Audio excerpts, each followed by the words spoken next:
أعوذ بالله من الشيطان الرجيم بسم الله الرحمن الرحيم فلاقتحم العقبة وما أدراك ما العقبة فك رقبة أو إطعام في يوم ذي مسغبة يتيما ذا مقربة أو مسكينا ذا متربة ثم كان من الذين آمنوا وتواصوا بالصبر وتواصوا بالمرحمة أولئك أصحاب الميمنة والذين كفروا بآياتنا هم أصحاب المشأمة عليهم نار مؤصدة. اللہ تبارک و تعالی نے کلام مقدس کی ان آیات مبارکہ میں جو سورۃ البلد کی آیات ہیں ارشاد فرمایا ہے کہ انسان کس طرح کامیابی کو پہنچ سکتا ہے اور کس طرح اپنی اس مشقت بھری زندگی کا بدلہ حاصل کر سکتا ہے کہ قیامت میں اللہ اسے فلاح سے، فوز سے اور جنت سے نوازیں. اس کے بارے میں ارشاد فرمایا کہ پہلی چیز جو ہے وہ ہے فک رقبہ. اللہ تبارک و تعالی اگر توفیق دے تو بھلائی کے کاموں میں کام یہ ہے کہ کسی غلام کو آزاد کرنا. اسلام میں جو سب سے بڑا مستشرقین اور کفار اور اعداء دین الزام لگاتے ہیں کہ اسلام غلام بناتا ہے اور کنیزیں بناتا ہے اور لوگوں کی عورتوں کو زبردستی چھین لیا اور اس پر حلال ہو جاتی ہیں، تو یہ کیسا مذہب ہے؟ یہ سب سے بڑا اعتراض ہے جس کو یہود اور نصارہ اور ان میں جو رنگے ہوئے لوگ ہیں اللہ معاف فرمائے اور کچھ ہمارے بیچارے مسلمان جو ان کے مدرسوں میں پڑھ کے آتے ہیں اور ان کی یونیورسٹیوں میں ڈگریاں لیتے ہیں وہ بھی انہی اعتراضات سے متاثر ہوتے ہیں کہ جی اسلام تو ایک ایسا مذہب معلوم ہوتا ہے کہ بھئی بس لوٹ مار کرو اور ڈاکہ مارو اور لوگوں کا مال لوٹ لو تو وہ مال غنیمت ہے، اور لوگوں کی عورتیں اگر پکڑ لو تو وہ تمہارے لیے حلال ہیں اور مملوکہ ہیں اور کنیزیں ہیں، اور ان کے اگر جوان پکڑ لو تو وہ تمہارے لیے غلام ہیں. دراصل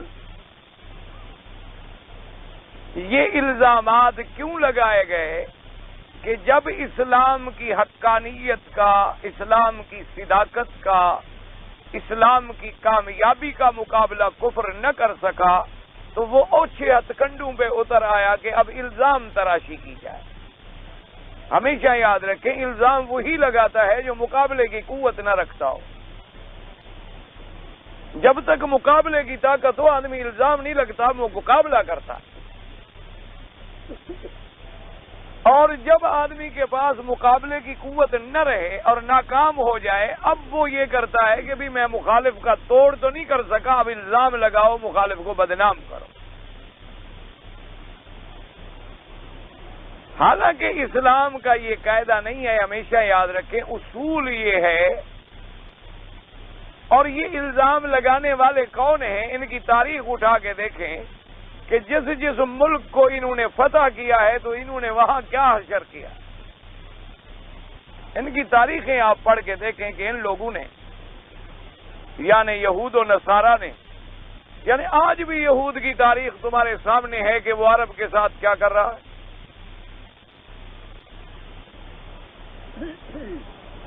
وہ ان لوگوں کے ساتھ جن کا اصل ملک ہے، اصل وطن ہے، اصل سرزمین ہے، جو مالک ہیں، اور وہ غاصب ہے، لٹیرا ہے، وہاں آگے پناہ لینے والا ہے.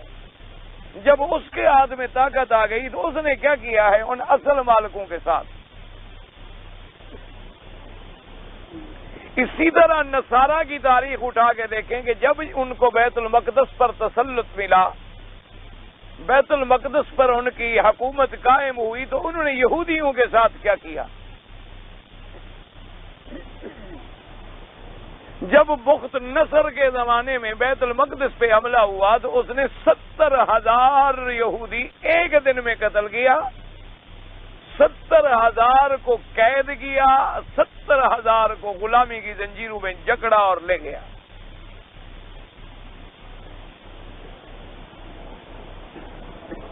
تو اسلام نے تو ایک بڑا نظام دیا ہے عادلانہ۔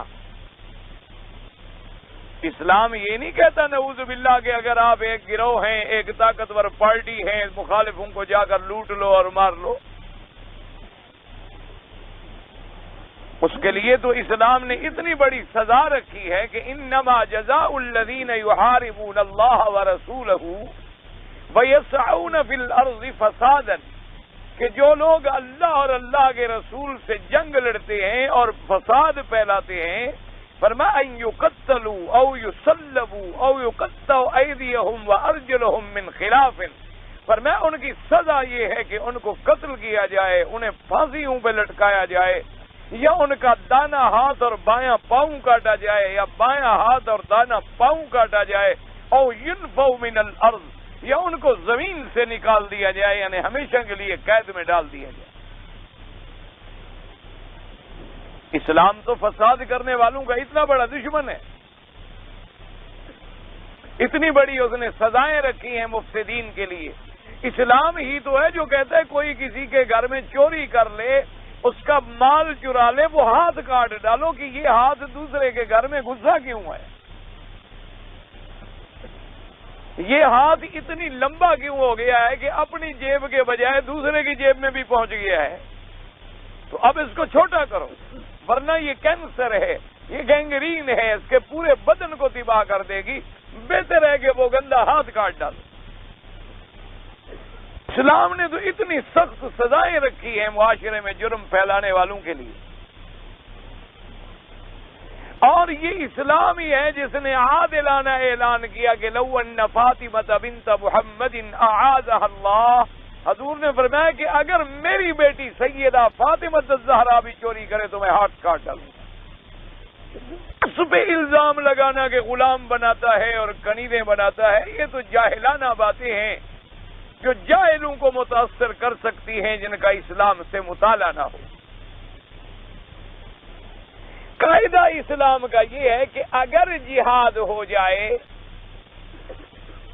ورنہ اسلام یہ کہتا ہے کہ ادعو الی سبیل ربک بالحکمت والموعظۃ الحسنہ، تم لوگوں میں حکمت اور موعظت کے ساتھ دین پھیلاؤ، اپنے دین کے لیے کسی کو جبر بھی نہ کرو۔ اگر کسی پر تمہارا زور چلتا ہے، طاقت چلتی ہے، تو اس کو جبرن مسلمان نہ کرو۔ اسلام بالاکراہ اور بالجبر اگر آئے تو وہ اللہ کو قبول بھی نہیں ہے۔ اسلام پیش کرو، اسلام کا نمونہ دکھلاؤ، اگر وہ اسلام سے قائل ہو جائے تو اپنے دل سے قبول کرے، اور وہ دل سے قبول کرے پھر اسے بھائی بنا لو۔ اگر بفرض محال اب کوئی علاج باقی نہیں رہا، علاج یہ رہ گیا کہ ہم نے ان کو دعوت دی۔ دیکھیں تمام خطوط میرے آقا کے سرکار مدینہ خاتم الانبیاء حبیب کبریا حضرت محمد مصطفیٰ صلی اللہ علیہ وعلا آلہ واصحابہ وسلم تسلیما کثیرا، اللہ کے کروڑوں صلاۃ و سلام ہوں میرے آقا پر۔ آپ کے خطوط مبارک اٹھا کے دیکھیں، آپ نے باقاعدہ وفد بھیجے، باقاعدہ خطوط بھیجے، ہر بادشاہ کو، ہر سردار کو خط بھیجا گیا کہ اسلم تسلم، اسلام لے آؤ، محفوظ ہو جاؤ، ہمارے بھائی بن جاؤ، ہماری تمہارے ساتھ کوئی جڑائی۔ اگر اسلام تم قبول نہیں کرتے ہو تو پھر ہماری اطاعت قبول کر لو۔ اگر تمہیں اسلام بھی قبول نہیں ہے تو ہماری اطاعت قبول کر لو، اور باقاعدہ اسلام کے ملک کو تم ایک مقرر کردہ جزیہ ادا کرتے رہو، ہم تمہاری جان مال کی حفاظت کریں۔ اگر یہ بھی تمہیں قبول نہیں ہے کہ نہ اسلام مانتے ہو نہ ہماری اطاعت قبول کرتے ہو، تو اس کا مطلب یہ ہے کہ اب تو آخری حل کوئی نہیں، الا السیف، اب جہاد، اب پھر آپ کی اور ہماری جنگ ہوگی، اور جنگ کے بعد جو بھی اللہ چاہیں گے وہ نتیجہ نکلے گا۔ اور اسلام نے جنگ میں بھی اصول بنائے، میرے آقا نے ہدایت کی اپنی فوجوں کو کہ اگر کسی بستی میں تمہارا گزر ہو تو کسی بستی پر شب خون نہ مارو، رات کو جا کے بستی والوں کے اوپر حملہ نہ کرو، بلکہ بستی کے باہر ڈیرا ڈال دو، اپنی فوجیں اتار دو، انتظار کرو، اگر صبح کے وقت میں اس بستی سے اذان کی آواز آ جائے، چاہے ایک نمازی کیوں نہ ہو، حملہ نہ کرو، تاکہ جنگ کی غلطی میں کسی مسلمان کا غلط خون نہ بہہ جائے۔ اور اسلام نے ہدایت کی کہ جب تم کسی ملک پہ چڑھائی کرو، اگر وہاں ہندوؤں کے، یہودیوں کے، نصرانیوں کے کسی کا گرجا ہے، کسی کا کلیسا ہے، کسی کا مندر ہے، اسلام نے فرمایا ان کو مت گراؤ۔ ہر مذہب کی عبادت گاہیں ہمارے نزدیک چاہے قابل قدر نہ ہوں، لیکن مذہب والوں کے نزدیک بڑی مقدس ہوتی ہے، ان کی حفاظت کرو، ان کو بالکل نہ چھیڑو۔ اسلام نے حکم جاری کیا کہ جب کسی غیر ملک پہ چڑھائی کرو، حضور نے فرمایا اس ملک کے ان مذہب والوں کے جو پادری ہیں، جو پنڈت ہیں، جو ان کے احبار ہیں، جو رہبان ہیں، جب تک وہ خود تلوار لے کر مقابلے پہ نہ نکلے ان کو قتل نہ کرو، کیونکہ وہ ان کے مذہبی لوگ ہیں، وہ ان کو مذہب کی دعوت دینے والے لوگ ہیں، وہ جنگجو تو ہوتے نہیں، وہ کوئی لڑنا تو چاہتے نہیں، ان سے لڑنے کا کیا مطلب۔ اور اسلام نے حکم دیا کہ کسی بوڑھے پر ہاتھ مت اٹھاؤ، کسی بچے پر ہاتھ مت اٹھاؤ، کسی عورت پر ہاتھ مت اٹھاؤ، اور اسلام نے حکم دیا کہ کسی کی بے حرمتی اور بے عزتی مت کرو۔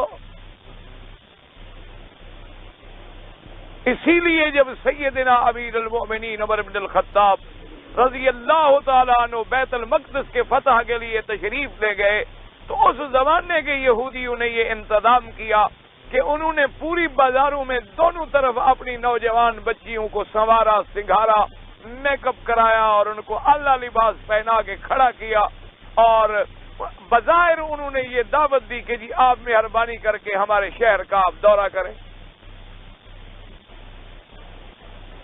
اور ان کا مقصد یہ تھا کہ اگر مسلمان کسی طرح ان عورتوں کے جال میں آ جاتا ہے اور کردار کے لحاظ سے پھسل جاتا ہے تو پھر ان کا کامیاب ہونا جو ہے وہ ناممکن ہو جائے۔ سیدنا امیر المؤمنین رضی اللہ تعالیٰ عنہ نے اپنی فوج کو خطاب فرمایا کہ مسلمانوں، تم اسلام کے سپاہی ہو اور تم وارث ہو محمد مصطفیٰ، اور تم حامل دین نبی محمد مصطفیٰ ہو، تم ایک ایسے پیغمبر کے حامل ہو، اس کی جھنڈا اٹھانے والے ہو جس کو اللہ نے معصوم بنایا ہے گناہوں سے۔ خبردار کسی آدمی کی نظر نہ اٹھے کسی کافر کی لڑکی پر، سب نظریں نیچی رکھو اور گزر جاؤ۔ اسلام تو کسی غیر محرم عورت پر نظر ڈالنے کی اجازت نہیں دیتا۔ اسلام تو غیر محرم عورت چاہے کافرہ کیوں نہ ہو، چاہے یہودیہ کیوں نہ ہو، چاہے نصرانیہ کیوں نہ ہو، چاہے مجوسیہ کیوں نہ ہو، اسلام نہیں اجازت دیتا کہ اس پر تم نظریں گاڑو۔ اور اسلام جہاد کا ماننا یہ بھی نہیں کرتا کہ تم اپنے ملک کو وسیع کرنے کے لیے لڑائی لڑو تو اس کو جہاد کہا جائے، تم کسی کا خزانہ لوٹنا چاہو تو اس کو جہاد کہا جائے نا۔ اسلام کہتا ہے جہاد صرف تب ہوگا جب خالص اللہ کے دین کی سربلندی کے لیے کیا جائے، جس میں ذاتی غرض کا کوئی تصور بھی نہ ہو، نہ مال، نہ جاہ، نہ سمعت، نہ شہرت، نہ زمین کی وسعت، نہ خزانوں کا حصول، نہ اقتدار، نہ خالص لإعلاء کلمت اللہ، اللہ کے کلمہ توحید کو بلند کرنے کے لیے جہاد کیا جائے۔ اور جہاد تب کیا جائے گا جب ساری تدبیریں ناکام ہو جائیں گی، یعنی صلح کا کوئی راستہ باقی نہیں رہا۔ اب جب جہاد ہو جائے تو آپ ٹھنڈے دل سے سوچیں، مثلا دو فوجیں آپس میں ٹکرا گئی، ایک فوج ہار گئی، ایک فوج جیت گئی۔ اب جو ہار گئے قیدی بن گئے، مرد بھی عورتیں بھی، اب ان کے بارے میں آخر آپ کا عقل کیا کہتا ہے؟ کیا کریں گے آپ؟ یا تو ان سب کو آپ قتل کر دیں کہ آپ کے دشمن ہیں، قیدی ہیں، آپ کے ہاتھ میں آ گئے ہیں، اب نہتے ہیں، مجبور ہیں، اب صرف دو فوجیوں کو بھی حکم دیں گے تو ہزاروں آدمیوں کو قتل کر ڈالے گا، بندے ہوئے آدمیوں کو مارنا کون سا مشکل ہوتا؟ ایک طریقہ یہ ہو سکتا۔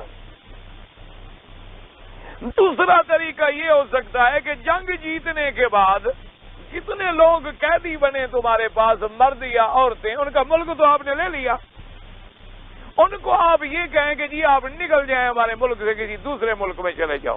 دوسرا طریقہ یہ ہو سکتا ہے یا ان کو قتل کر دیں یا ان کو اپنے ملک سے نکال دیں۔ تو جب آپ ان کو اپنے ملک سے نکال دیں گے تو وہ باہر جا کر مجھے بتلائیں کہ آخر کیا کریں گے۔ ملک ان کا نہیں رہا، گھر ان کے نہیں رہے، زمینیں ان کی نہیں رہیں، جائیدادیں ان کی نہیں رہیں، 3 کپڑوں میں آپ نے ان کو نکال کے دوسرے ملکوں میں ڈال دیا ہے۔ پہلے ان کو وہ ملک قبول بھی کریں گے، اگر بفرض محال قبول کر لیں گے تو وہاں ان کا کیا عالم ہوگا؟ جیسے آج لوگ بھوک کی وجہ سے اپنی لڑکیاں بیچ رہے ہیں، کیا وہ نہیں بیچیں گے؟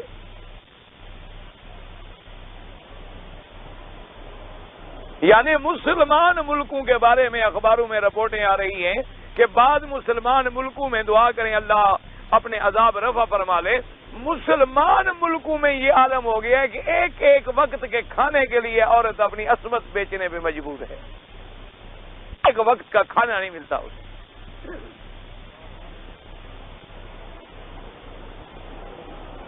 اور تیسرا طریقہ یہ ہے کہ جتنے لوگ دشمن کے تم نے قید کر لیے ان سب کو ہمیشہ جیل میں رکھو، قید کر دو۔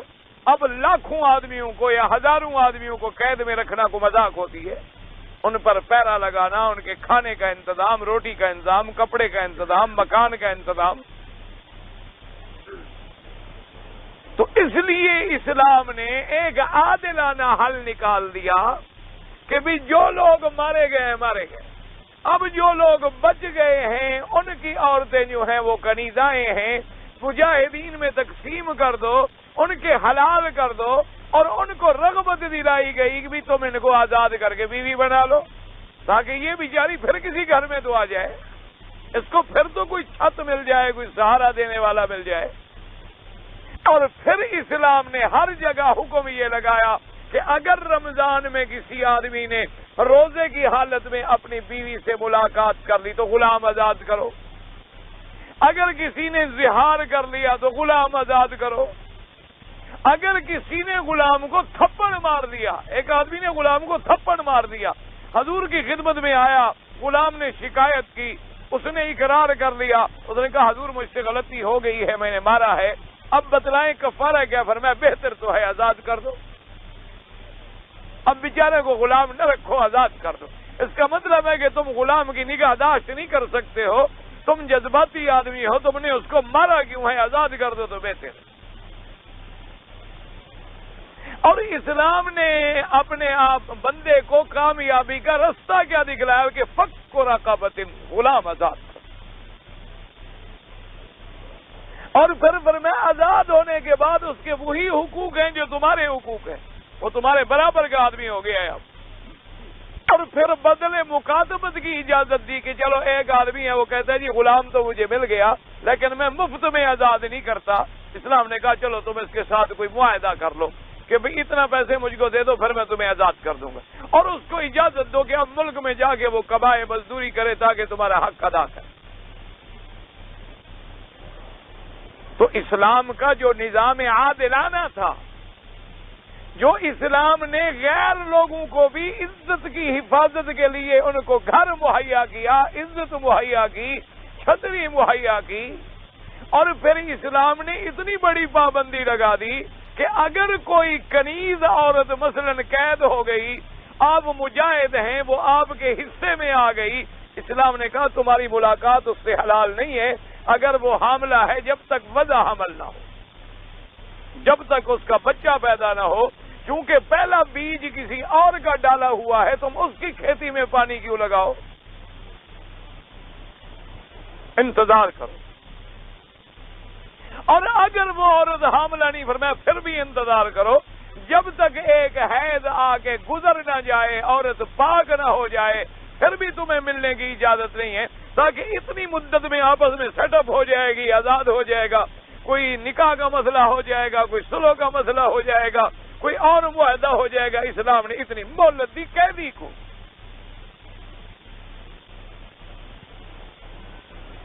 اتنی دیر تک اس کی حفاظت رکھی گئی۔ اسی لیے جب بی بی صفیہ رضی اللہ تعالی عنہا جنگ خیبر میں قید ہو گئی، وہ وہاں کے سردار کی بیٹی تھی اور وہاں کے حاکم وقت کی بیٹی تھی، اور جب مجاہدین میں تقسیم کیے گئے قیدی تو بی بی صفیہ جو تھی وہ حضرت دہیہ کلبی رضی اللہ تعالی عنہ کے حصے میں آ گئی۔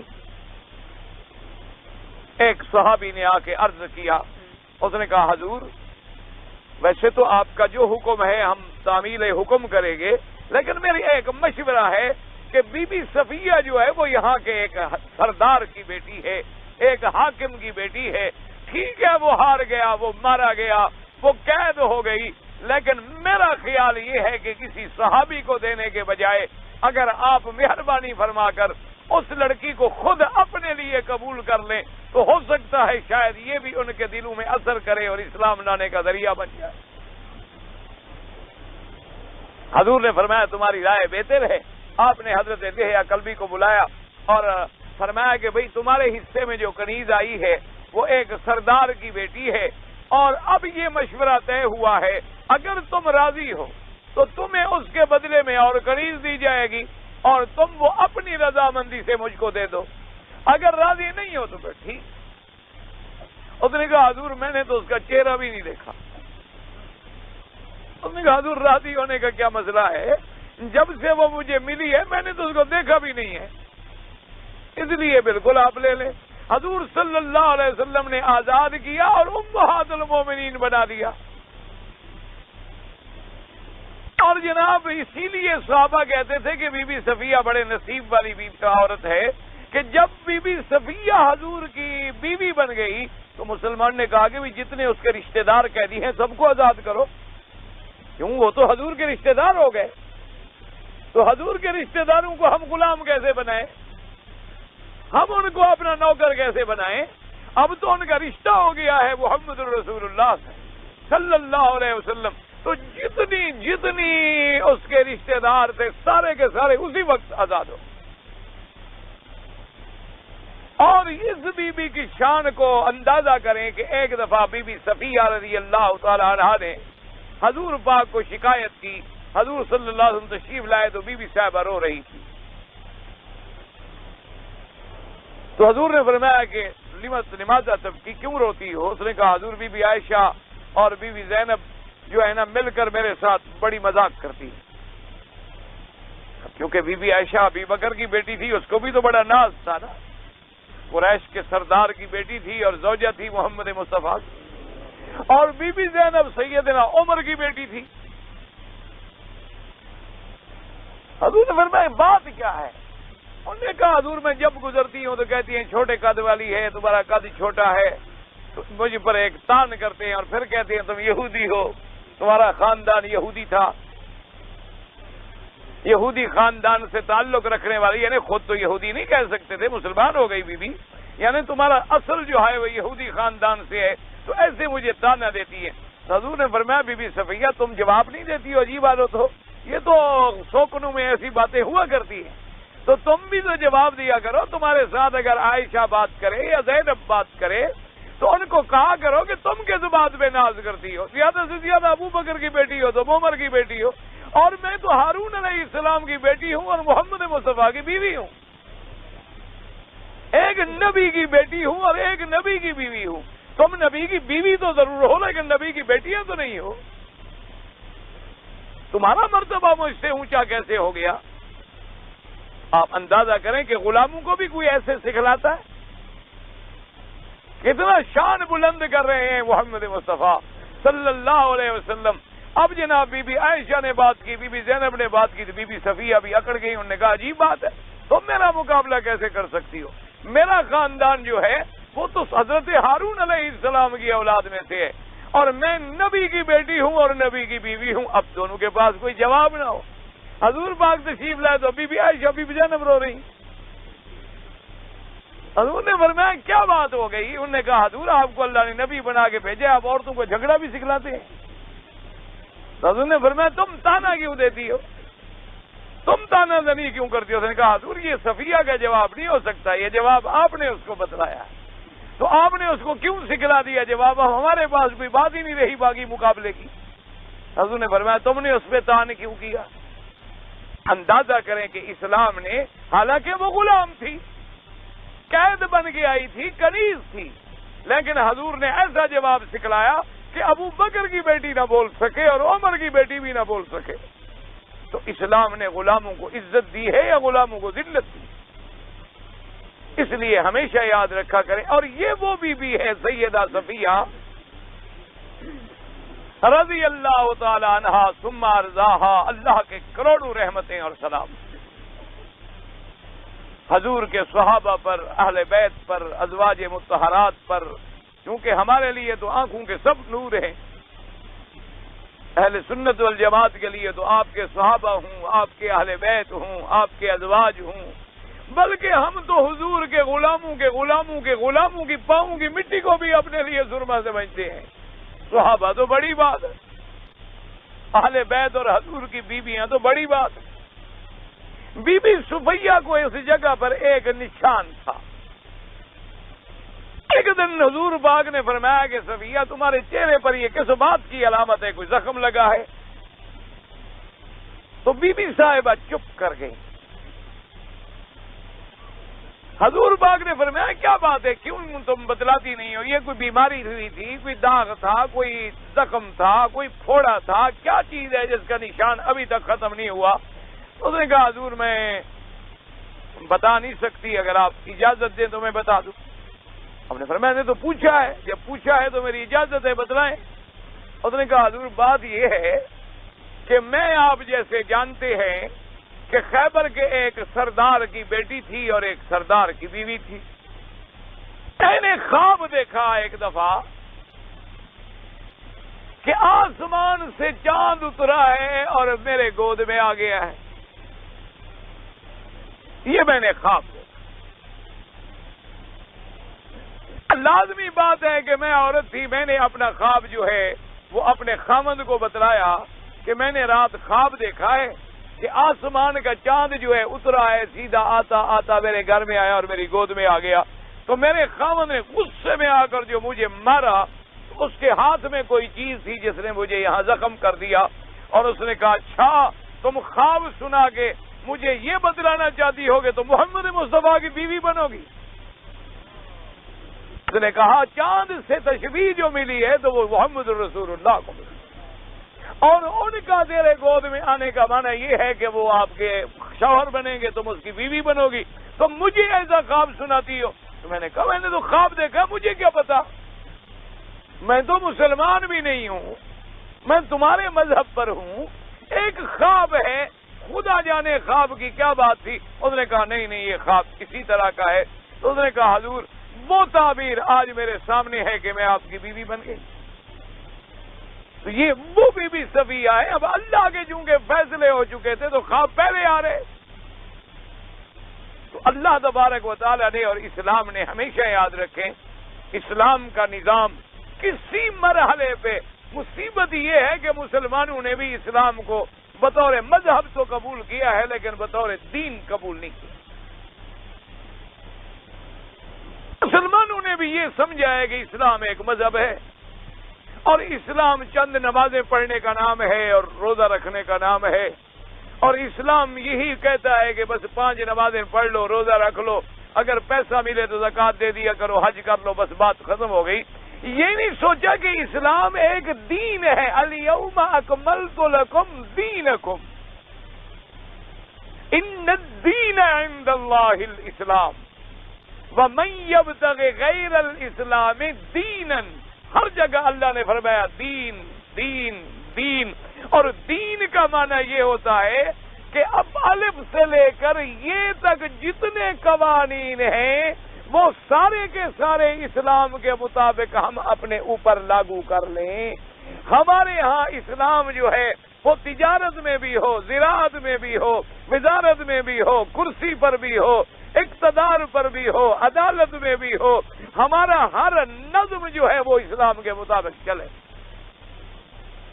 تب اسلام کو ہم دین مانیں گے۔ ورنہ یہ تو اسی طرح ہے کہ جیسے آپ یورپ میں بھی اگر چلے جائیں، کسی کافر ملک میں بھی اگر آپ چلے جائیں، کوئی نماز پڑھنے سے آپ کو روکتا ہے؟ جیسے ہمارے یہاں ہوتا ہے نا جی، ماشاءاللہ مسجدیں ہیں، نماز ہے، وہ بھائی مسجدیں جو ہیں وہ تو صرف یعنی ایک کافروں کے ایک شہر میں 480 سے زیادہ مسجدیں تو آپ کی صرف لندن میں ہیں، صرف ایک شہر میں جو کافروں کا شہر ہے۔ کسی ملک میں نماز پڑھ لیں اگر آپ، یا آپ قرآن کی تلاوت کر لیں، یہ اجازت تو آپ کو یہودی بھی دینے کے لیے تیار ہے، نصرانی بھی دینے کے لیے تیار ہے کہ جو گرجے چلا جائے وہ گرجے چلا جائے، جو مسجد چلا جائے وہ مسجد چلا جائے، جو مندر چلا جائے وہ مندر چلا جائے۔ بھائی اپنی اپنی مذہب کی آزادی ہے، ہر کسی کا یہ پرسنل معاملہ ہے، ذاتی معاملہ ہے، کسی کے ذاتی معاملے میں مداخلت نہ کرو، اس کا نام تو اسلام نہیں ہوتا۔ اسی لیے اقبال رویا تھا نا بیچارہ، اللہ اس کی قبر پہ رحمت کرے، کہ اس نے کہا ملا کو ملی ہند میں سجدے کی اجازت۔ غریب نے کہا تھا نا اللہ اس کی قبر پہ رحمت فرما دے، اس نے کہا تھا کہ ملا کو ملی ہند میں سجدے کی اجازت، کی نماز پڑھ لو۔ نادا یہ سمجھتا ہے کہ اسلام ہے آزاد، اسلام دین تب بنے گا جب تیری کرسی پہ ہو، تیری حکومت میں ہو، تیرے اقتدار میں ہو، تیرے حکم میں ہو۔ اسلام حکمرانی کے لیے اترا ہے، اسلام غلامی کے لیے نہیں اترا۔ یہ اسلام نہیں کہ مسجد میں نماز پڑھ لو اور بینکوں میں سود لے لو۔ یہ اسلام نہیں ہے کہ جناب شام کو مسجدوں میں بیٹھ کے سورت یاسین اور آیت کریمہ کا ورد کر لو اور ایکسچینج میں جا کے سٹا اور قمار اور سود کا کام کرو۔ یہ اسلام نہیں ہے کہ جناب تم ایک طرف تو دعویٰ کرو کہ ہم بہت بڑے مسلمان ہیں اور زنا کے لیے کوئی سزا نہ ہو، شراب کے لیے کوئی سزا نہ ہو، نیو ایئر منایا جائے تو لاکھوں آدمی شرابیں پیئیں اور لاکھوں مسلمان لڑکے لڑکیاں ہاتھوں میں ہاتھ ڈال کے ساری رات ڈانس کرتی رہیں اور تم مسلمان بھی کہلواؤ۔ یہ کون سا اسلام ہے آخر؟ اس لیے خدا کے لیے اسلام کو بدنام نہ کرے، یا اسلام کو لینا ہے، اسی لیے قرآن کہتے ہیں یا ایھا الذین آمنوا ادخلوا فی السلم کافہ، فرمایا اسلام والو اگر داخل ہونا ہے اسلام میں تو پورے پورے داخل ہو جاؤ۔ یہ نہیں کہ آدھا اسلام اور آدھا کفر، شکل انگریز کی اور زبان پہ کلمہ۔ یہ کون سا اسلام ہے؟ یہ آخر کون سا اسلام ہے کہ صورت اور شکل جو ہے وہ تو ہو کافروں والی، لباس بھی ہو کافروں والا اور عمل بھی ہو کافروں والا، اور پوچھے کوئی تو کون ہو، کہا جی مسلمان ہوں۔ اس لیے کسی آدمی نے کسی سے، شاید نہرو نے پوچھا تھا کہ جی تمہارا مذہب کیا ہے؟ اس نے کہا آدھا مسلمان ہوں اور آدھا انگریز۔ اس نے کہا یہ مجھے سمجھ نہیں آیا، آدھا مسلمان اور آدھا انگریز۔ اس نے کہا شراب پیتا ہوں، سور نہیں کھاتا۔ اگر شراب پیتا ہوں، سور نہیں کھاتا، خنزیر نہیں کھاتا ہوں، لہذا آدھا ہوا نا، آدھا مسلمان ہوں اور آدھا انگریز ہوں۔ یعنی یہ کہاں کا اسلام ہے کہ اسلام کا ملک ہو، اسلام کا نام ہو اور وہاں اسلام کا حکم نہ ہو، فیصلہ ہو تو کبھی انگریزی قانون پر اور کبھی ہندی قانون پر اور کبھی کافروں کے قانون پر۔ اسلام اس کا نام نہیں ہے میرے عزیز۔ اسلام جب آپ پورا نافذ کریں گے، الحمدللہ ثم الحمدللہ ثم الحمدللہ، جیسے اس ملک میں نافذ ہے، اللہ کرے قیامت تک اسی طرح قائم دائم رہے۔ یہ اسی کی برکات ہیں کہ اونٹوں چرانے والے جو لوگ تھے آج وہ ہوائی جہازوں پہ بیٹھ کے بھی تکان محسوس کرتے ہیں۔ ان لوگوں کا کھجوروں پہ گزارا تھا، آج دولت ان کے دروازے کی باندھی بنی ہوئی۔ لوگوں کو یعنی چلنے کے لیے سیدھا راستہ بھی نہیں ملتا تھا، آج ان جیسی سڑکیں دنیا میں نہیں ملتی ہیں۔ وہ لوگ اپنے کھانے کے لیے حاجیوں کے منتظر ہوتے تھے کہ حجاج آئیں گے، کوئی چاول لائے گا، کوئی گندم لائے گا، کوئی ہمارے لیے راشن لے آئے گا۔ آج وہی ملک اسلام کی برکت سے تمہیں روٹی دے رہا ہے۔ اللہ نے فرمایا تم میرے اسلام کو مان لو، میں تمہارے صحراؤں کو گلزار بنا دوں گا۔ تم میرے اسلام کو مان لو، میں تمہارے پتھروں کو سونے میں بدل ڈالوں گا۔ تم میرے اسلام کو مان لو، میں تمہارے پانی کو تیل بنا دوں گا۔ تم مانو تو صحیح مجھے خدا، میں دیتا ہوں تمہیں کہ نہیں دیتا ہوں۔ اور آج یہ اسی اسلام کی برکت ہے، الحمدللہ ثم الحمدللہ، کہ گاڑیاں سڑکوں پہ پڑی ہیں، موٹریں سڑکوں پہ پڑی ہیں۔ ہماری بیٹی خود بری نہ ہو، 1000 میل کا سفر کرے، سر سے پیروں تک سونے سے لدی ہوئی ہو، اسے کوئی ڈر نہیں ہے کہ مجھے راستے سے کوئی زیور چھین لے۔ اگر ہم خود برے ہوں تو اس کا تو کوئی علاج نہیں نا۔ حاجی کی چوری کر لے، عمرے والے کی چوری کر لے، تو اس کے بھی یہ بیچارے ذمہ دار ہیں۔ اب اگر ہم خود ایک دوسرے کی جیب کاٹ ڈالیں، ہم طواف کرتے ہوئے حاجی کی جیب سے بٹوا نکال لیں، ہم باہر سامان رکھ جائے، ہم کہیں کہ حضرت تم عمرہ کرو۔ میرے پاس ایک آدمی روتا ہوا ہے، اس نے کہا جی میں آ رہا تھا، راستے میں ایک گاڑی والا ہمیں لے آیا یہاں پر، اس کو ہم نے کرایہ بھی دیا، تو اس نے کہا کہ چونکہ تمہیں سامان رکھنے کی بڑے پریشانی ہوگی، میں گاڑی میں اس جگہ انتظار کرتا ہوں، تم عمرہ کر کے آؤ۔ ہم عمرہ کر کے واپس آئے، نہ سامان ہے نہ گاڑی والا ہے۔ تمہارا اپنے ملک کا بھائی دردی کر کے لے آیا، ان کا سب کچھ لے کے انہوں نے کہا جی ہم 2 چادروں میں کھڑے ہیں، بتائیں کہاں جائیں۔ اس لیے ہمیشہ یاد رکھیں کہ اسلام کو خدا کے لیے پہلے سمجھیں۔ اسلام کو جب آپ سمجھ نہ سکیں تو پھر اسلام پر الزام نہ لگائیں۔ اسلام کو آپ مکمل اپنائیں، آدھا تیتر اور آدھا بٹیر نہ بنائیں اسلام کو۔ یہ جو ہمارے ہاں رواج چل پڑا ہے نا جی، آدھا تیتر اور آدھا بٹیر، کہ جناب اگر کلب میں آ گئے تو شراب کا گھونٹ پی لیا اور مسجد میں آ گئے تو اللہ اکبر نماز بھی پڑھ۔ کہتی ہیں بڑا سوشل آدمی ہے ماشاءاللہ، بڑا وسیع القلب آدمی ہے جی، ان کا ماشاءاللہ ہر محفل میں ان کے تعلقات ہیں، علماء سے بھی ان کی بڑی دوستی ہے، اور شرابی تو خیر اس کے اپنے ہوئے اور خنزیر کھانے والے تو بھائی ہوئے اس کے۔ ویسے آدمی بڑا مقبول ہے، سب سے بنا کے رکھی ہوئی ہے، ہاں بھگوان کو بھی راضی کرتا ہے، خدا کو بھی منا رہا۔ آدمی بڑا معقول ہے، یعنی سب سے بڑا منافق ہے اسلام کے نزدیک۔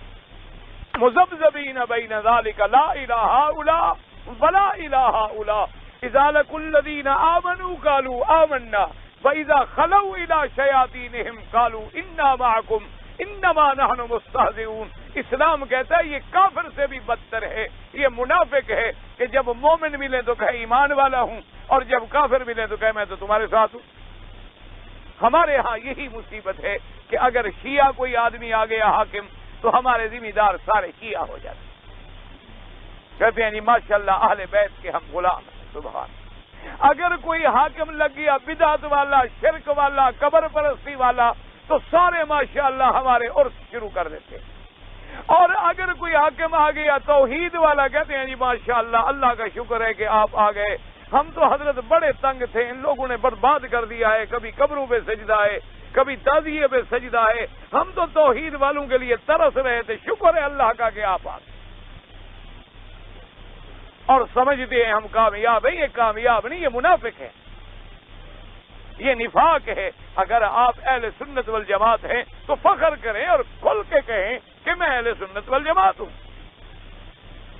آپ حق کے مسئلے پہ ڈٹ جائیں، حق کے مسئلے پہ قائم رہیں، باطل تو ٹھہر ہی نہیں سکتا۔ باطل کی مثال تو ایسے ہوتی ہے جیسے دیکھا نہیں آپ نے سمندروں کے اوپر، دریاؤں کے اوپر جھاگ آ جاتی ہے، بظاہر تو جھاگ اب دریا کے اوپر ہوتی ہے، بظاہر تو وہ جھاگ سمندر کے اوپر چڑھ کے تیر رہی ہوتی ہے، لیکن ہوتا کیا ہے کہ اوپر سے ایک بلبلہ پانی کا پڑ جائے، جھاگ ختم۔ باطل تو اسی طرح اوپر چڑھتا ہے، لیکن جب حق کی چوٹ لگتی ہے، بل نقذف بالحق علی الباطل، اللہ فرماتے ہیں پھر حق کو دے کر ہم باطل کے اوپر مارتے ہیں، فَيَدْمَغُهُ فَإِذَا هُوَ زَاهِقٌ، پھر اس باطل کا دماغ پاش ہو جاتا ہے اور باطل مٹ جاتا ہے۔ اور حق جو ہے وہ قائم ہو جائے۔ اس لیے اسلام نے فرمایا فک رقبۃ۔ اب دیکھو کہ پہلی بات کیا بتائی؟ فرمایا فک رقبہ، کوئی غلام آزاد کرو۔ اگر تمہیں غلام پورے کی آزاد کرنے کی طاقت ہے تو خرید کے آزاد کر دو۔ آج کل تو خیر غلام ملتے نہیں، تو کوئی دیت میں پکڑا ہوا ہے بیچارہ، مثلا ایکسیڈنٹ ہو گیا، اب 1.5 لاکھ دینا ہے، کہاں سے دے؟ 1000 ریال کا ملازم ہے اور 1.5 لاکھ ادائیگی کر، اس کی مدد کرو، اس کی اعانت کرو، چند بھائی مل جاؤ اور شریعت کی دیت ادا کرو، تاکہ دیت ادا کرنے سے باقی مسلمانوں کی جانیں محفوظ رہیں۔ بظاہر تو آدمی کو ڈر لگتا ہے نا جی، اتنی بڑی دیت اسلام نے رکھی ہے۔ اسلام کہتے ہیں دیت کس بات کی؟ کہ جس آدمی کی تم نے جان لے لی ہے، اسلام تو پیسے نہیں لے رہا، اس کے وارثوں کو دے رہا ہے کہ ان کے کمانے والا جو چلا گیا اب ان کا انتظام کون کرے؟ دیت لے کر کوئی آدمی خود تو حاکم تو دیت نہیں لیتا، دیت لینے کے بعد ورثاء کو ملتی ہے اور وہ اسی طرح تقسیم ہوتی ہے جس طرح شریعت میں وراثت کا حق ہے، یعنی بیوی ہے تو 8واں حصہ ہے، بیٹا ہے تو ڈبل ہے، بیٹی ہے تو آدھا ہے، اسی طرح اس مرنے والے کے رشتہ دار پوچھے جائیں گے، اسلام کے مطابق وراثت ہوگی، جو اس کے ورثاء بنے گے ان میں دیت تقسیم ہوگی کہ ان کا جو ایک کمانے والا، کھلانے والا، محنت کرنے والا، ایک محنتی آدمی ختم ہو گیا ہے اس کی، اسی لیے اسلام کہتے ہیں عورت کی دیت آدھی ہے۔ یہ کہتے ہیں دیکھو جی اسلام نے عورت کی توہین کی ہے۔ او خدا کے بندے، دیت تو اس آدمی کا بدل ہے، جتنا اس کی قیمت ہے اتنی بدل ملے گا نا۔ اگر میری اینک 10 ریال کی ہے تو آپ مجھے 20 کہاں دیں گے؟ مرد کمانے والا ہوتا ہے تو اس کا نقصان زیادہ ہے، اس لیے دیت زیادہ ہے۔ عورت چونکہ کمانے والی نہیں ہوتی، گھر بیٹھنے والی ہوتی ہے، اس کی دیت بھی اتنی کم ہے۔ اسلام نے تو عدل کیا ہے، یہ نہیں کہ مرد یا عورت کو آدھا آدھا کر دیا۔ اگر عورت کو بے عزت کرنا مقصود ہوتا تو اسلام کہتا مر گیا، کوئی عزت ہے ہی، اس کی دیت ہے ہی نہیں، کوئی قیمت ہی نہیں۔ اسلام دیت ہے معاوضہ۔ معاوضہ کس بات کا دیا جا رہا ہے؟ جتنا تیرا نقصان ہوا ہے، تیرا نقصان ہے 1000 کا، تم 1000 لو، تیرا نقصان ہے 500 کا تو 500 لو۔ یہ تو نہیں کہ نقصان 500 کا ہو تب بھی 1000 لو اور 1000 کا ہو تب بھی 1000 لو، سوال پیدا نہیں ہوتا۔ اس لیے اسلام نے کہا کہ مرد کی دیت اس کامل ہوگی، عورت کی دیت بھی آدھی ہوگی، کیونکہ اس کا کام اندر معاشرے کے اندر ہے، باہر فیلڈ میں نہیں ہے۔ اس لیے فرمایا فک رقبۃ۔ اور دوسرا طریقہ یہ ہوتا ہے کہ چند آدمی مل جاؤ، یعنی اس کے بدلے مکاتبت ادا کرنے میں تم مل جاؤ، جیسے بی بی عائشہ صدیقہ رضی اللہ تعالی عنہا نے بی بی بریرہ کا ادا فرمایا اور صحابہ نے ادا فرمایا، اور تھوڑے تھوڑے تمہیں توفیق ہے تم اتنی مل جاؤ۔ فرمایا فک رقبۃ، اس کی گردن کا آزاد کرانا، یہ پہلی صفت۔ اور دوسری صفت کیا فرمایا؟ او اطعام، دوسری صفت کیا ہے؟ کھانا کھلانا۔ اب دیکھو اسلام کتنا خبرداری کر رہا ہے۔ تم نے تو کھانے کا وارث سمجھا تھا نا سوشلزم کو، کہ کھانا کھلانا شاید سوشلزم کے نظریے کا طریقہ ہے۔ یہ نہ سوچا کہ سب سے پہلا کھانے کھلانے کا وارث اللہ ہے اور اس کا قانون ہے کہ اس نے ہر جگہ پر ایک آدمی آیا، اس نے کہا حضور مجھے عمل بتائیں کہ میں جنت میں جاؤں۔ آپ نے فرمایا افشوا السلام، آپ نے فرمایا کیا کرو؟ سلام کو پھیلاؤ۔ کیا مانا؟ زیادہ سے زیادہ مسلمانوں کو ملو، السلام علیکم، السلام علیکم، تم ان کے لیے سلامتی کی دعا کرو، تاکہ وہ تمہارے لیے کیا کہیں گے؟ وعلیکم السلام، تمہارے اوپر بھی اللہ کی سلامتی ہو، ورحمت اللہ، اللہ کی رحمت ہو، وبرکاتہ۔ تو فرمایا ایک تو سلام کا پھیلانا مسلمانوں میں، اور دوسرا فرمایا کہ غریبوں کا کھانا کھلانا، اطعام الطعام، فرمایا غریبوں کو کھانا کھلاؤ، اور تیسرا فرمایا کہ اس وقت نماز پڑھو والناس نیام، کہ جب لوگ رات کو سو رہے ہوں تو اس وقت چپ کر کے وضو کر کے اٹھ کے، کسی کو پتہ نہیں، صرف یا بندے کو پتہ ہے یا مالک کو پتہ، اس وقت اپنے رب کو مناؤ اگر جنت میں جانا ہے۔ حضور نے فرمایا ان 3 صفتوں کو لازم پکڑو، ایک سلامتی پھیلانے والے بنو، فساد پھیلانے والے نہ بنو۔ صرف یہ نہیں کہ السلام علیکم ساتھ ڈنڈا بھی مار دو. سلام کا معنی ہوتا ہے سلامتی پھیلاؤ. سلامتی جب پھیلاؤ گے، جب تم سلامتی کے علمبردار بنو گے، جب تم سلامتی کے پیامبر بنو گے تو فساد کیسے پھیلاؤ گے؟ مانا ہے فساد نہ پھیلاؤ بلکہ سلام پھیلاؤ. یعنی اسلام ہے ہی سلام سے، سلامتی سے، اور ایمان ہے ہی امن سے. یہ امن اور سلامتی کا سبق دینے والا کیا ہے؟ اسلام یا ایمان؟ اور کسی میں ہے یہ لفظ سلام کا، یا اسلام کا، یا امن کا، ایمان کا؟ یہودیت میں ہے لفظ یہ، نصرانیت میں ہے، مجوسیت میں ہے، بسنیت میں ہے، گوتم بدھ جو ماننے والے ان میں ہے، یہ جتنے وید والے لوگ ہیں کہ ان میں یہ تو لفظ ہی اللہ نے سلامتی کا اور امن کا دیا اسلام اور ایمان کو. اور دوسری بات کیا فرمایا؟ اطعام الطعام، کہ مسکینوں کو کھانا کھلاؤ. یہ نہیں کہ کوئی وزیر آ جائے تو پھر بڑی بڑی دعوتیں کرو اور غریب آئے تو کہو دھکے دو. یہ کھانا کھلانا نہیں ہوتا. یاد رکھ، بڑے آدمی کو تو سب کھلاتے ہیں خوشامد کرنے کے لیے. کھانے کھلانے کا مقصد یہ ہوتا ہے غریب کو، مستحق کو، مسکین کو، جو بے سہارا ہیں، بیوہ ہیں، یتیم ہیں، لاوارث ہیں، ان کے کوئی کمانے والا نہیں، کوئی مدد کرنے والا نہیں، کوئی ان کو روٹی پہنچانے والے، ان کو کھانا کھلاؤ. اور فرمایا کہ پھر رات کو نمازیں پڑھو. کیوں؟ دن کی نماز میں تو ہو سکتا ہے دکھلاوا بھی آ جائے. یہ تو فرض تو پڑھنا ہی پڑھنا ہے نا، فرض تو معاف ہو نہیں سکتے. اس کے علاوہ اگر کوئی آدمی نفل پڑھ رہا ہے، سارے دیکھ رہے ہیں، ہو سکتا ہے تیرے دل میں بھی کوئی تکبر آ جائے، تیرے دل میں بھی کوئی ریا آ جائے، دکھلاوا آ جائے. لیکن جب سارے سو جائیں، گھر والے بھی سو جائیں، کسی کو پتہ نہیں، چپ کے اٹھ کے وضو کر کے مصلے پہ کھڑا ہے، اللہ کے آگے کھڑا ہے، فرمایا جنت میں جانا ہے تو یہ تین چیزیں پھیلاؤ. یہاں بھی کیا فرمایا کہ فکو رقبۃ او اطعام، کہ کھانا کھلانا جو ہے بڑی نیکی. اور ایک کھانا کھلانا نیکی ہے، اور ایک اس وقت کھلانا بہت نیکی بڑھ جائے گی. فی یوم ذی مسغبۃ، ایسے دن میں جو حاجت والا دن ہو، جو بھوک والا دن ہو، کھانا کھلانا بڑی نیکی ہے. لیکن جب مثلا قحط پڑی ہوئی ہے، کسی کے پاس کچھ نہیں ہے، تم کھلا رہے، بیماری پھیل گئی، طاعون پھیل گیا، وبائیں پھیل گئی، یا قحط آ گئی، ان کو کھانا مل نہیں رہا اور تم پہنچا رہے، اس وقت اور ثواب بڑھ جائے گا کہ تم.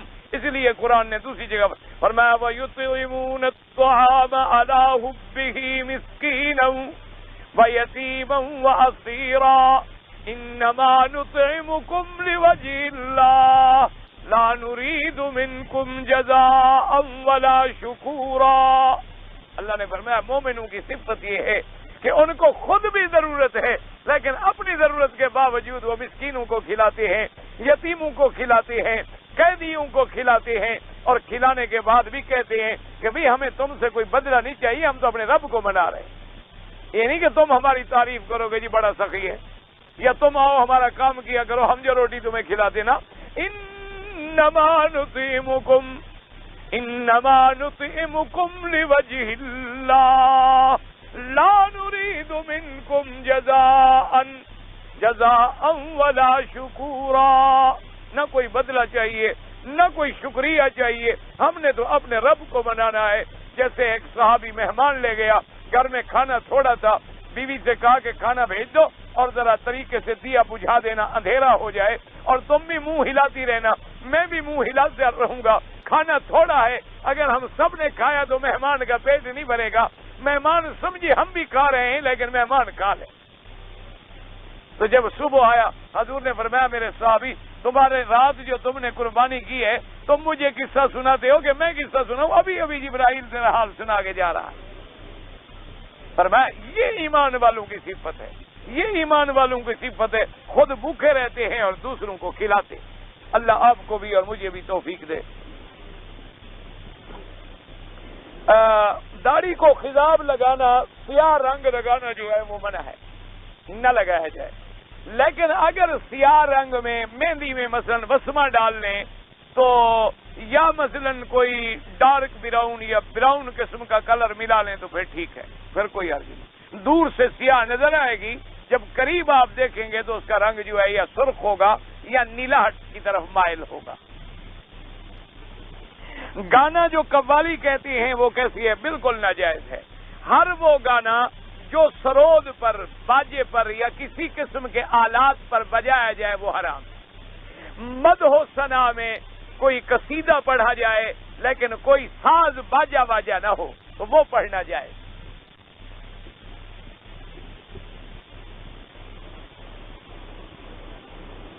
اگر خاوند کہتا ہے بیوی کو پردہ کرو اور بیوی بات نہیں مانتی، اگر تو بیوی پردے کا انکار کر دے کہ پردہ یہ کوئی اسلام میں پردہ وردہ نہیں، وہ تو کافر ہو جاتی۔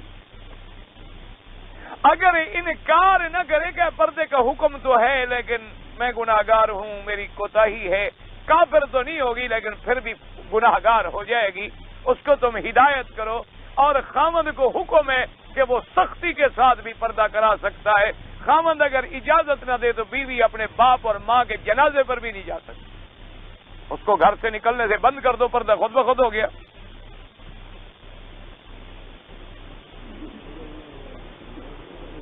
بعض لوگ کہتے ہیں کہ حضرت حسین رضی اللہ تعالیٰ عنہ کا سر جو ہے وہ جنت المعلیٰ میں دفن ہے۔ بالکل جھوٹ کہتے ہیں۔ حضرت علی کے گھر میں پتہ نہیں مزار کس کے، حضرت علی کا روضہ، وہ بھی اختلافی بات ہے۔ کوئی کہتے ہیں نجف میں ہے، کوئی کہتے ہیں کہیں ہے، حقیقت اللہ جانتے ہیں۔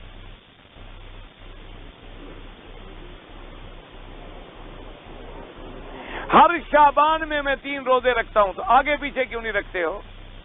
3 روزے ہر مہینے میں رکھنے کا حکم ہے، 13، 14، 15۔ صرف تم نے شعبان مقرر کیا ہے تو بدعت ہے، باقی مہینے خدا کے نہیں ہیں۔ اور ایک اونٹ ذبح کرتا ہوں، اگر ذبح کرتے ہو اللہ کے لیے کرو، صرف شعبان میں اونٹ ذبح کرتے ہو رمضان میں کرو ثواب نہیں ہوگا۔ اگر یہ عقیدہ ہے تو پھر ناجائز ہے۔ ہر کبھی کسی مہینے میں کر دیا، کبھی کسی مہینے میں کر دیا، کبھی کسی مہینے میں کر دیا۔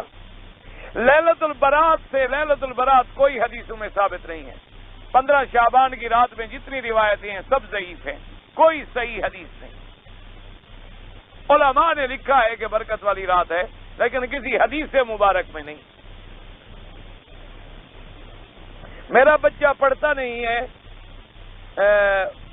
پڑھائی کی طرف بھائی دعا کرو، بچوں کا علاج دعا ہے، بچوں کے لیے اور کوئی طریقہ کار نہیں ہے، صرف ایک ہی علاج ہے کہ رات دن دعاؤں میں لگے رہو، اللہ دلوں کو پھیرنے والے ہیں، ان کے دلوں کو دین کی طرف پھیر دیں گے۔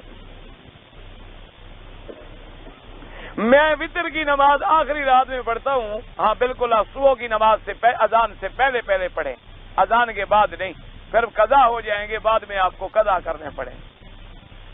بعض ہم نے خبر پڑھی ہے کہ 14 سال کی لڑکیوں سمیت 5000 مسلمانوں کو اغوا کے اللہ مسلمانوں پہ رحمت کرے۔ بھئی ہم تو روز یہ خبریں پڑھتے ہیں اور گڑتے رہتے ہیں اور دعائیں مانگتے ہیں، برما میں مسلمان ہے، بنگلہ میں ہے، کہیں ہے، اللہ اس کی جان مال آبرو عزت کی حفاظت کرے۔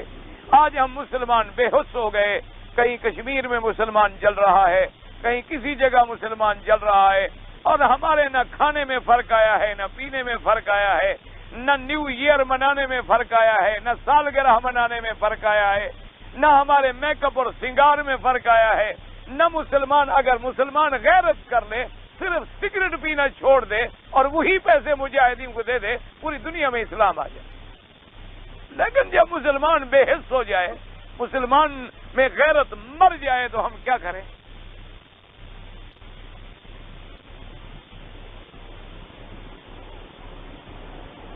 معارف القرآن میں گریجویٹ آدمی ہوں اور اہل سنت والجماعت والحمدللہ، معارف القرآن بہت اچھی تفسیر ہے، بالکل پڑھا کریں۔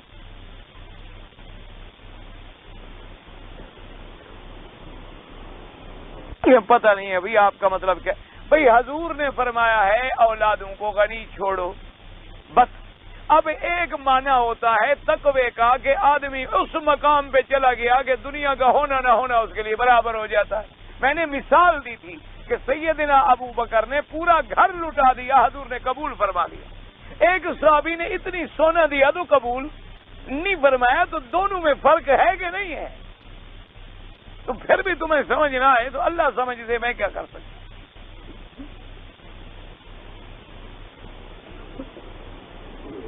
میں دکان پہ کام کرتا ہوں، جب میرا مالک آتا ہے تو وہ فلم وغیرہ چلاتا ہے، آپ نہ دیکھا کریں، بس کوشش کیا کریں بچنے کی. اگر والدہ مر جائے اور غسل دینے والا کوئی نہ ہو تو وضو کرا کے دفن کر دیں.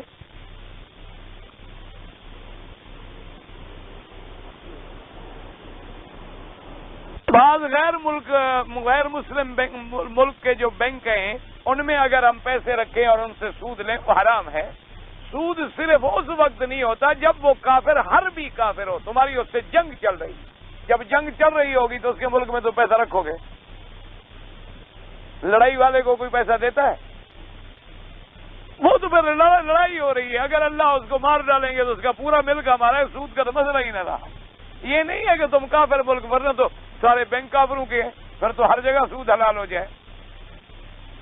سود ہے. اگر کوئی آدمی اپنے ملک کے راز کو بچانے کے لیے خودکشی کر لے, حرام موت ہے. خودکشی حرام ہے کسی شکل میں بھی کی جائے. خوشی سے بھی کوئی کرتا ہے خودکشی, جو بھی کرے گا مجبوری سے کرے گا. جب بھی مجبوری سے کرے حرام ہے. معاملے کو اللہ پہ چھوڑے. اگر میرا مالک مجھ سے غیر شرعی کام کرائے ناجائز ہے. مالک کا وہی حکم مانا جائے گا جو شریعت کے مطابق ہو. بعض لوگ یہ کہتے ہیں کہ مردہ سنتا ہے, بعض کہتے ہیں کہ نہیں سنتا ہے. تو ہم کیا کریں؟ میری تو آپ نہیں سنتے, مردے کا مسئلہ تو بعد میں ہوگا. میں اتنے عرصے سے چیخ رہا ہوں, میری تو زندہ نہیں سنتے. جو داڑھی مڈاتا تھا اسی طرح مڈاتا ہے, جو سگریٹ پیتا تھا اسی طرح پیتا ہے, جو چوری کرتا تھا اسی طرح کرتا ہے. تم اگلے جہان والوں کے پاس کیوں چلے گئے؟ تم اس جہان والوں سے تو نمٹو, ان کا معاملہ اللہ پہ چھوڑو. اللہ چاہتے ہیں سنوا دیتے ہیں, اللہ چاہے تو نہ سنوائے. کوئی جھگڑے والی بات ہے ہی نہیں. حرم شریف میں خیرات کا مستحق جو معذور ہو, کشمیر والے بہت زیادہ مستحق ہیں, ان کو بھیجیں. لا حول ولا. کل میں نے سمجھایا تھا خدا کے بندے کہ اللہ نے اچھائی برائی کا اختیار بندے کو دیا ہے, اسی اختیار پہ سزا ملتی ہے. اللہ کے علم میں ہوتا ہے کہ اس کو اختیار کیا ملا ہے, اچھا یا برا. یہ نہیں کہ اللہ نے کسی کو مجبور کیا ہے برائی کرنے پر, نہ.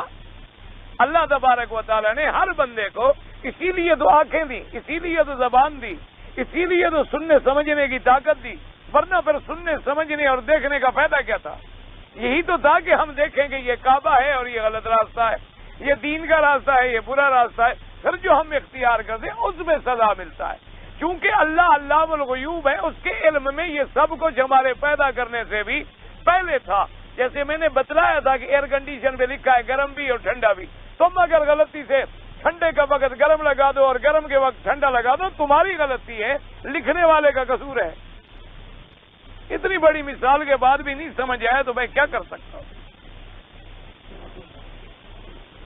کڑی باندھنا سنت ہے, اور شملہ جو ہے اس کا ایسے دو کندھوں کے درمیان میں رکھا جائے, جیسے یہ تبلیغی حضرات باندھتے ہیں. تقریباً یہ سنت کے بالکل مطابق باندھتے ہیں. میں یہاں پر آیا ہوں کام کرنے کے لیے. اب میں حج جو کروں گا تو میرا حج تمتع ہوگا یا مفرد ہوگا؟ جب تم مکے میں آ گئے تو مکے میں رہنے والوں کا حج مفرد ہی ہوتا ہے. تمتع ان کا ہوتا ہے جو اپنے ملک سے حج کے مہینوں میں آئیں گے. اللہ تبارک و تعالی آپ کو, مجھے, ہر مسلمان کو ہدایت کا راستہ نصیب فرمائے, اور اللہ تبارک و تعالی تمام مسلمانوں پہ اپنی رحمت نازل فرما دے. یا اللہ مسلمانوں کی جان, مال, آبرو, عزت کی حفاظت فرما. یا اللہ مجاہدین کشمیر, مجاہدین افغانستان, مجاہدین فلسطین اور برما, سب مسلمانوں کی حفاظت فرما. قدم قدم پر ان کی نصرت فرما, قدم قدم پر ان کی مدد فرما. یا اللہ ان پہ اسلام کا پرچم بلند فرما. یا اللہ اپنی شان کن فیکون کا اظہار فرما. یا اللہ کفر کو ذلت میں شکست سے دو چار فرما. یا اللہ تیرے نبی نے دعا مانگی تھی کہ اللہ کفر کو ٹکڑے ٹکڑے کر دے. یا اللہ ہم بھی تیرے کعبے میں دعا مانگتے ہیں ہندوؤں کو ٹکڑے ٹکڑے کر دے, اور ان کو ایسی ذلت میں سزا دے کہ ان کا نام تک بھی مٹ جائے. جو مسلمانوں کی عزتوں پہ کھیل رہے ہیں, مسلمان بچوں پہ ظلم کر رہے ہیں, میرا اللہ مسلمانوں پہ رحم فرما. یا اللہ پھر جیسے بھی ہم گناہگار ہیں تیرے نام لیوا ہے, اگر تو نے مدد نہ فرمائی تانا دیں گے بدھ کے مسلم کا خدا کو ہی دیں گے. یا اللہ ہماری مدد فرما. یا اللہ بابری مسجد کی حفاظت فرما. یا اللہ تمام مساجد مدارس معاہد معابد کی حفاظت فرما، یا اللہ حرمین الشریفین کو قیامت تک ہر فتنے سے محفوظ فرما، ہر مسلمان کو حرمین کا ادب نصیب فرما، یا الہ العالمین بے نمازوں کو نمازی بنا، بے دینوں کو دین عطا فرما، بے حیاؤں کو حیا عطا فرما، بیماروں کو شفا عطا فرما، بے اولادوں کو اولاد عطا فرما، جن کی اولادیں ان کی اولادوں کو صالح بنا، یا اللہ ہمیں مانگنا بھی نہیں آتا مانگنا بھی سکھلا دے، یا اللہ مانگنے کا طریقہ بھی بتلا دے، اور اپنی رحمت سے دعائیں بھی منظور فرما دے، یا اللہ ہماری ظاہری باطنی روحانی جسمانی بیماریاں پریشانیاں دور فرما، یا اللہ ہمارے سب کام اپنی رحمت سے آسان فرما، سارے معاملات اپنی رحمت سے حل فرما، ربنا آتنا فی الدنیا حسنہ وفی الآخرۃ حسنۃ وقنا عذاب النار، ربنا ظلمنا انفسنا ان لم تغفر لنا وترحمنا لنكونن من الخاسرین، سبحان ربک رب العزۃ عما یصفون وسلام علی المرسلین والحمد للہ رب العالمین، آمین برحمتک یا ارحم الراحمین۔